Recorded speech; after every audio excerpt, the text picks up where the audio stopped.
I've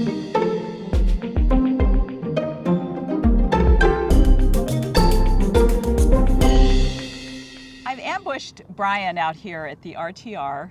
I literally ambushed him driving out, and I saw his van driving in, and I whipped around and I thought I had a flat him. tire or something. I'm like, oh my gosh, what's wrong with my van? Right. And this weird woman stopped you. Anyway, I met Brian here 2 years ago. Of course, he meets lots of people. He's had a YouTube channel for... I think we're going on 4.5, almost 5 years. Yeah, Yep. and you've been full-timing in your van For 6 years. 6 years. Yep.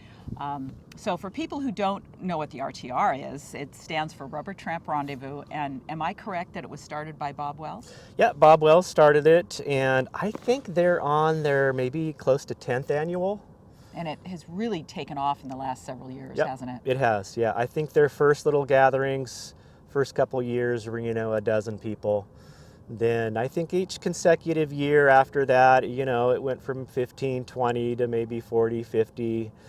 And then I think about 3 years ago is when it really blew up. His website, I think it really started when Bob went from blogging on his website to making videos on YouTube. Right. That really took you off. had a face and a Right. voice, and that changed for a lot of people. So was he one of the first channels that you saw? No, not at all. He was not doing YouTube. I was doing YouTube for 2 years before Bob ever showed his face on YouTube. Oh, he was late to the YouTube game. Well, you were one of the first full-timers that I started following, and I have to tell you, you came across as just a really good, decent guy. I saw you picking up trash and around your campsite, and it's like, I'm sold. This is a nice guy, a good guy to follow. I try to be. That's a result of my parents and their Yeah. great parenting. Yes. Love you, Mom and Dad. If they see this. Anyway, so would you? So do you have a role here at the RTR? I don't know, and I've never really been an active part of the. For those of you that don't know, the RTR is the Rubber Tramp Rendezvous, and it kind of started out as just a gathering of travelers, nomads. Just a place out here in Quartzsite, Arizona. There's so much public land. It's easy to just camp for free. The temps are mild in the winter, and I think Bob kind of started as everyone's out spring, summer, fall traveling, and this was kind of the place to come and slow down, stop burning so much gas. A lot of people travel solo, and Bob's thing has always been that, we're social creatures, and as solo nomads, travelers that, are kind of disconnected from society a lot, we still need a place to gather and socialize and have a sense of community.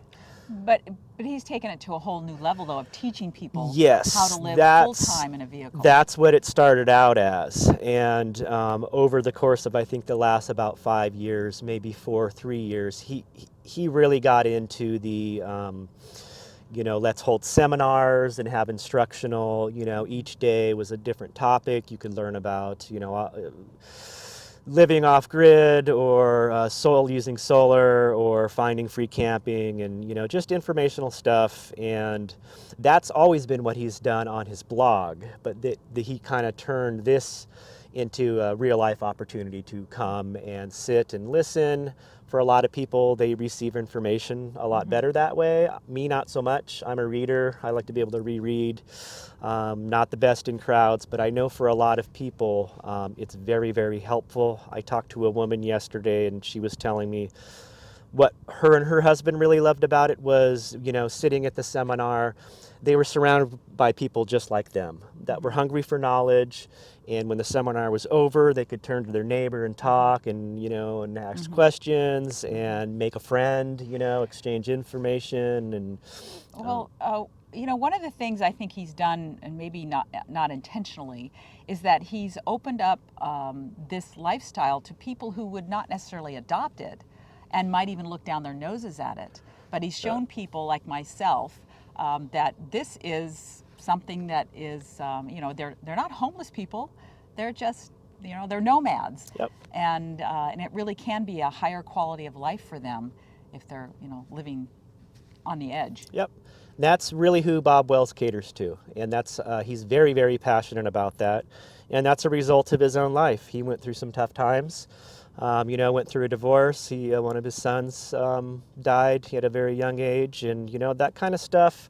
And you're expected to just maintain and continue your career and still process all this stuff emotionally. And that's his story. He had enough, and a lot of his story too is when his father retired. He died very soon after he retired, and he didn't want that to live that life.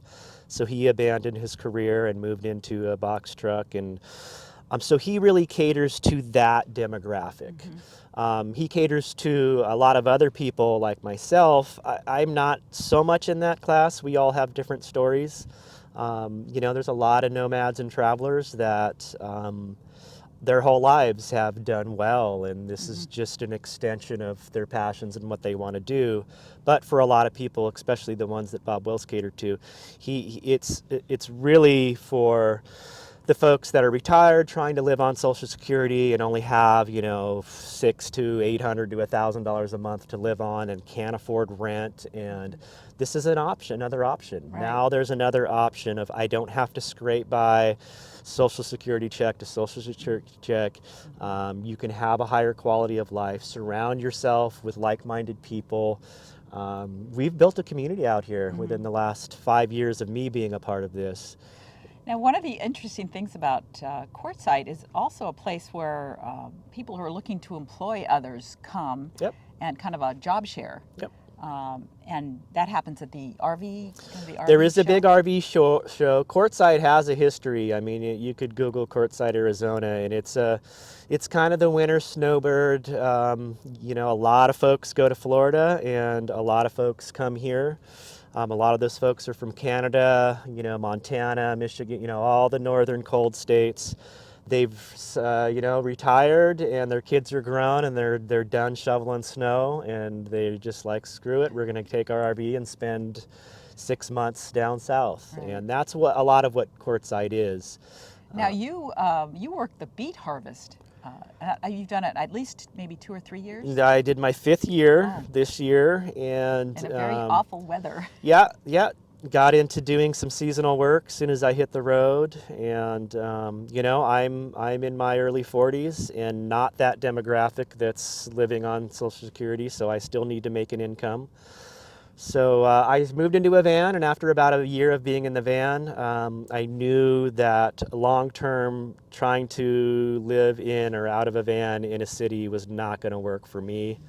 So I started doing some research and quickly found that there's plenty of seasonal work out there.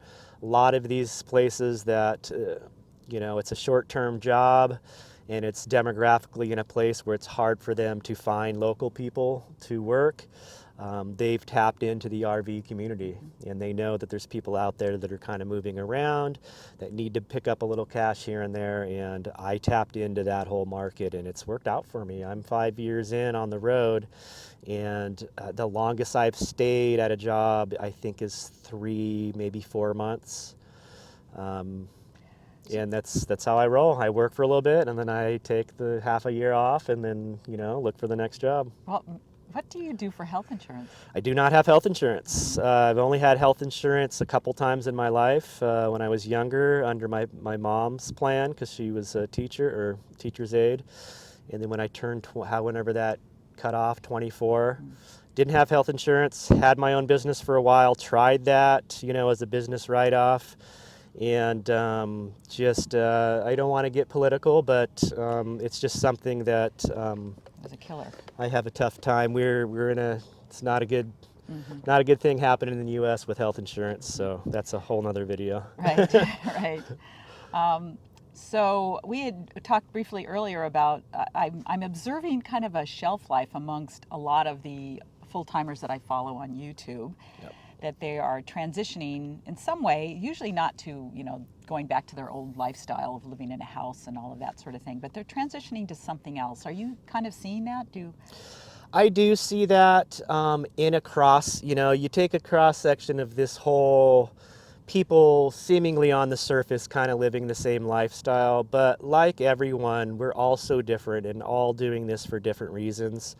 And I saw a kind of a social media explosion that turned kind of living in a van or trying to live on the road in a vehicle, quitting your job, selling your house or whatever, and uprooting and, approaching this as an option to live, got trendy. It got trendy. It went from Bob's demographic, which is kind of the retired age, to the Instagram demographic, I call it, which is the 20-something, kids fresh out of college, not ready to jump into their career and just want to go out and have an adventure. So I think with that younger, trendy demographic, and there's nothing wrong with that. I'm not, being into trends is not a bad thing. I'm not bashing that at all. But I think in that demographic, there is a shorter shelf life. They haven't really, when you're younger, there's so much to explore. To just say this is it from here on out is, but for that older retired age demographic, you've pretty much lived your whole life a certain way and decided, okay, been there, done that. What else can we do? So, and everybody makes transitions in their lives. yeah, So for sure. it's going to happen naturally. Yeah, no, I've met plenty of people that gave it a shot. Some people 6 months in had enough. Some people couple years later. For me, I'm 5 years into it, and I kind of approach life in 5-year blocks in my adult life as far as jobs. And every 5 years, I kind of reflect, how is this working for me? Check my happiness, like options, what can I do? And when I crossed the 5-year mark, being on the road, I kind of had to reevaluate. I get the question a lot, like, aren't you tired of this yet? Do you get tired of moving around? And, when I initially got into this, moving around on the road rather being stuck in a city, living in the van, I didn't have a lot of grand desires and dreams to travel. I like to see new places, but it was like, I want to be on the road and go see. It was really just to not pay rent. I mean, it was really a financial thing for me. And it was really daunting to think about, traveling all this distance and burning all this gas. But once I got my feet wet doing that, I realized that it's actually cheaper. When I was living in a city renting an apartment, I was actually burning more gas, with my business route. I was just driving in circles instead of taking a big, long trip. So for me, I don't know if there's going to be a shelf life. I don't want to stress myself out by thinking about the future too much, but I also don't want to be irresponsible by not planning for my future. So where I'm at now is just in kind of saving mode. I set up my budget really low so I can save money. And what I'm going to do with that money, I don't know. It may be purchasing a small parcel of land to call a home base.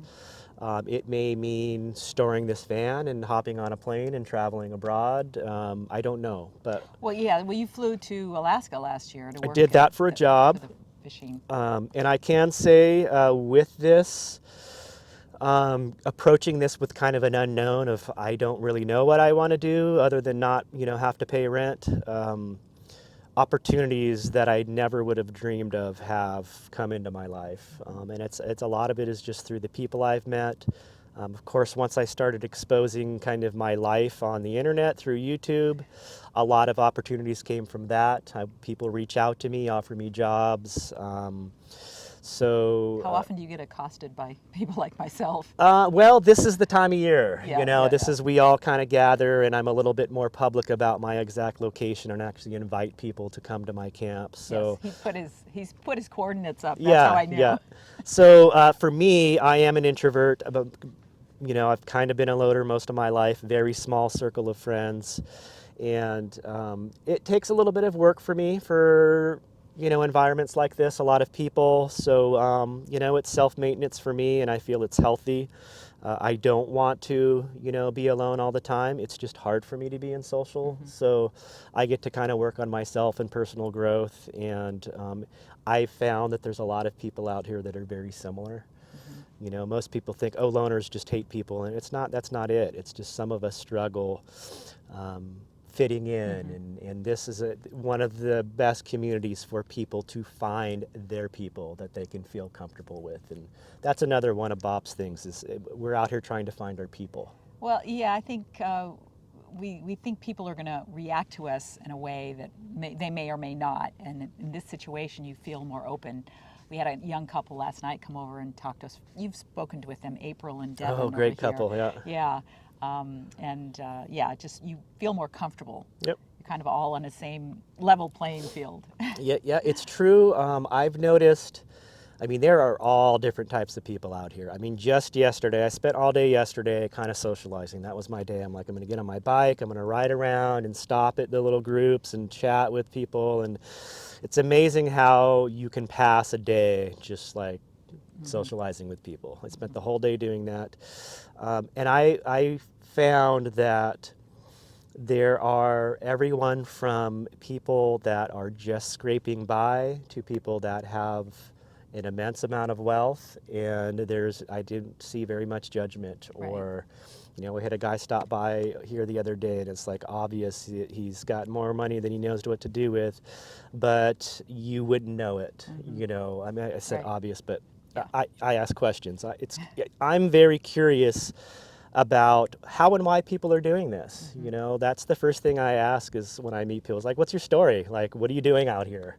You know, where are you from? What did you do? Like, how are you? So when you learn about people that have been on the road for, you know, 15, 20 years and not really working, it's like, how did you? But a lot of people have set themselves up for this. You know, you make certain decisions and financial decisions and good investments.